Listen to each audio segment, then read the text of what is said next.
Nós estamos aqui para avaliar um pouco a repercussão da eleição de Erdogan para mais um mandato na Turquia até 2028.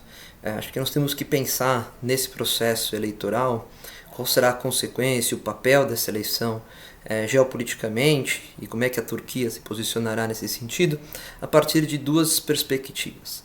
A primeira é uma questão interna, né?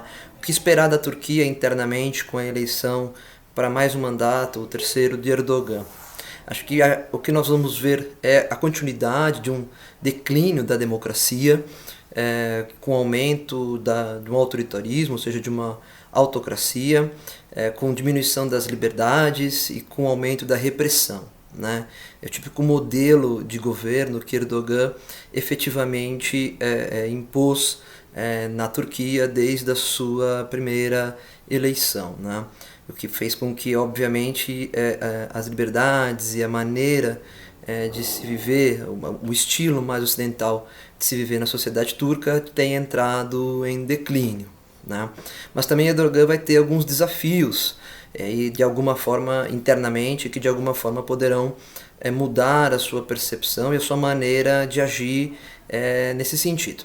Um dos grandes desafios vai ser lidar economicamente com a hiperinflação e com o alto custo de vida, e que obviamente isso gera pressão popular com o seu governo, né?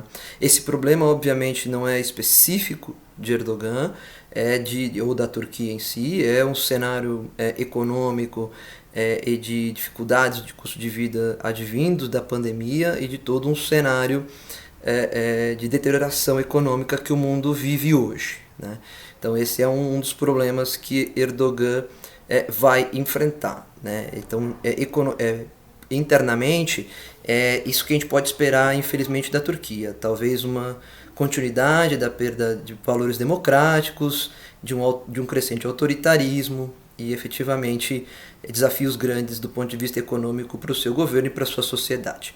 Mas do ponto de vista externo, talvez seja um paradoxo, mas a eleição de Erdogan pode ter tido algum benefício geopolítico para a comunidade internacional, principalmente no que toca à questão do conflito entre Rússia e Ucrânia, onde Erdogan parece ser o indivíduo com mais capacidades políticas de, num futuro, não sabe, talvez não muito longe, né, mas não para agora, não emergencial, não logo nos próximos meses, mas no futuro, ser o principal líder capaz de mediar o conflito entre essas duas nações.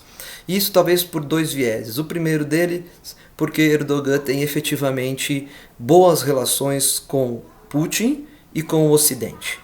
E essas boas relações, ou seja, esses bons contatos que eles têm com esses dois polos, pode dar a ele alguma capacidade de interlocução. Ele já fez isso quando negociou a passagem das commodities ucranianas para que fossem continuadas, sendo negociadas ali, saindo do Mar Negro e passando pelo Estreito de Bósforo, controlado pela Turquia. Então, geograficamente também a Turquia tem uma importância muito grande nesse conflito, né? Ela é capaz de controlar essa passagem marítima e de alguma forma ter várias possibilidades de ação. Então, tanto politicamente, pela sua capacidade de contato com esses líderes, como geograficamente também pela sua capacidade efetiva de ter esse contato, né? Outra coisa que é importante também do ponto de vista dessa eleição de Erdogan é que a Turquia é membro da OTAN.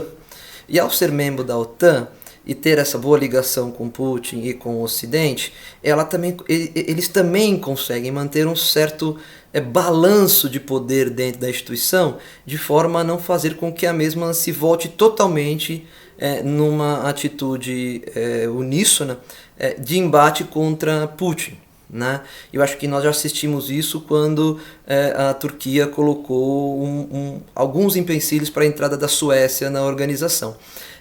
Então, de alguma forma, isso faz com que os interesses também de Vladimir Putin possam ser, de alguma forma, atendidos através da voz da Turquia dentro da OTAN. Então, de forma resumida, o que provavelmente a gente vai ver da Turquia nos próximos tempos é, infelizmente, uma deterioração interna da sua democracia, e isso talvez seja, de certa forma, ruim para a região, porque mostra que governos autocráticos têm espaço para crescer, e isso deteriora as liberdades, os direitos humanos, o respeito aos direitos humanos, mas geopoliticamente, de forma externa, mais um país capaz de fazer força nessa balança de poder e de ser um ente que seja capaz de resolver o conflito, ou seja, o promotor de um processo de resolução do conflito ucraniano de forma mais pacífica, né?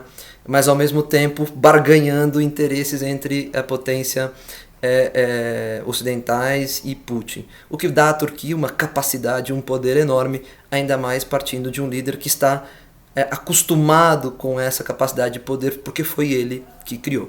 Então não vamos ver muitas mudanças, nós vamos ver uma continuidade do papel turco, o que de alguma forma é ruim para a sociedade interna, mas geopoliticamente pode ser do interesse global o papel que Erdogan pode vir a ter nessa resolução do conflito. Qual